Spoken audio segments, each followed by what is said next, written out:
When I was a kid, the house that we lived in had a creek that ran through the backyard. Now, it wasn't one of those small little streams that you could just jump over. It was more like a junior-sized river. I loved that thing. My best friend and I spent countless hours playing in that creek. We'd go hunting for crawdads or fishing in our secret fishing hole. Or if it was a really great day, we would break out his grandfather's inflatable raft and cruise up and down the creek as if we were Tom Sawyer and Huckleberry Finn. We knew everything there was to know about that creek, every nook and cranny. We also knew how dangerous the creek could be. You see, the creek sat about 20 feet below my backyard. But that wasn't always enough to keep the floodwaters away. When the water got so high that we could see it meeting our backyard, we knew it was time to begin packing up our things and literally heading for higher ground. Now, while our backyard got flooded a lot, we were fortunate enough that our house never suffered any major damage. Unfortunately, the same couldn't be said for my friend's grandfather who lived next door. His yard sat just a few feet below ours, so every time it rained really hard, his backyard turned into a lake and his garage was completely submerged. A couple of years ago, the creek rose higher than it had in over a century and his house was completely destroyed. Tragically, this sort of thing happens every year in almost every corner of the world. I now live near the banks of the Mississippi River and it seems to flood every year. When the snow melts in the spring and all the water flows into the river, the northernmost part of the Mississippi will often burst through its banks and destroy farmland and houses and lives. The National Guard is called out and volunteers show up in droves to help out, but oftentimes they can't do anything to stop the flood. So if the National Guard can't even keep the chaotic waters at bay, just imagine how dangerous it was for people 2,000 years ago when there was no National Guard. You see, water was the double-edged sword for people in the first century. It was essential for life. They used it to grow their crops, and it became their main highway for trade and transportation. But rivers and lakes and seas are unpredictable things. Rain can quickly turn a peaceful river into a raging torrent. A stormy sea can very easily devour a small, rickety wooden ship.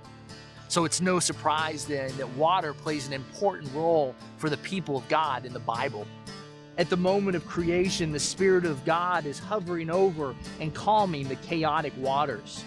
Noah and his family are rescued from the chaotic waters that cover the entire earth as God remakes creation. It is chaotic water that stands between Moses and the people of Israel and their future life in the Promised Land. Jesus' ministry begins when he bursts forth from the water of the Jordan River. And it is the chaotic water that Jesus conquers when he walks across the Sea of Galilee to comfort his terrified disciples. And water plays a big role in the final book of the Bible. In Revelation, when John describes the reordered creation, he says, "I saw a new heaven and a new earth, for the first heaven and the first earth had passed away, and there was no more sea." Now, when I was a kid, this passage actually made me kind of sad. I love the ocean. There's nothing more that I enjoy in life than spending a relaxing day at the beach. So I just assumed that Jesus didn't like the ocean. Of course, that's not what's happening at all. For the first readers and hearers of these words from Revelation, the sea had a very definite and clear meaning. It represented destruction and chaos and division. There was no story more formative to the identity of the people of Israel than that of the Exodus. Central to that story was their crossing of the Red Sea. For the people of Israel, the sea was the thing that separated them from life in the Promised Land and death at the hands of Pharaoh and his army. For the people of Israel, the sea was the thing that separated them from their homes, their loved ones, and even their God. So when John writes that there will come a day when the sea is no more, it's something worth celebrating, because it means one day there will be no more division. One day there will be nothing left to fear. One day God will make his dwelling among us. He will live with his people. We will be his people and he will be our God.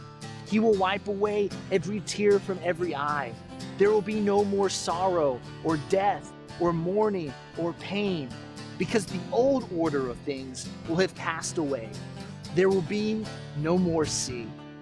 Now, here's the great thing about this passage from Revelation.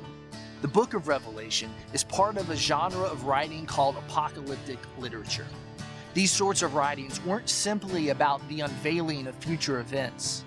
They were about inviting the reader to participate in those prophetic events in the here and now. The writer of Revelation never intended for his readers to run for the hills or stand on the street corner holding up signs declaring that the end is nigh.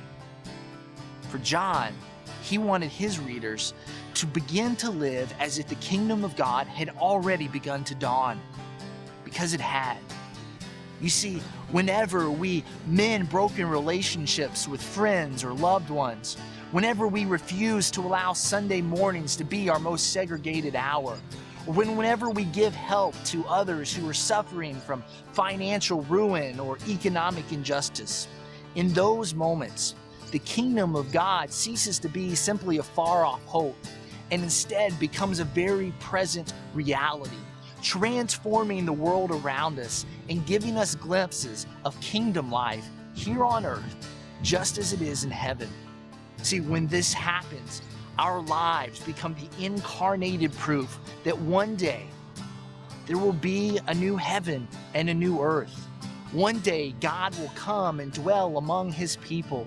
One day he will be our God and we will be his people, and he will wipe away every tear from every eye. And there will be no more broken marriages. There will be no more homes destroyed, or jobs lost, or friends taken away by cancer, or lives torn apart by war.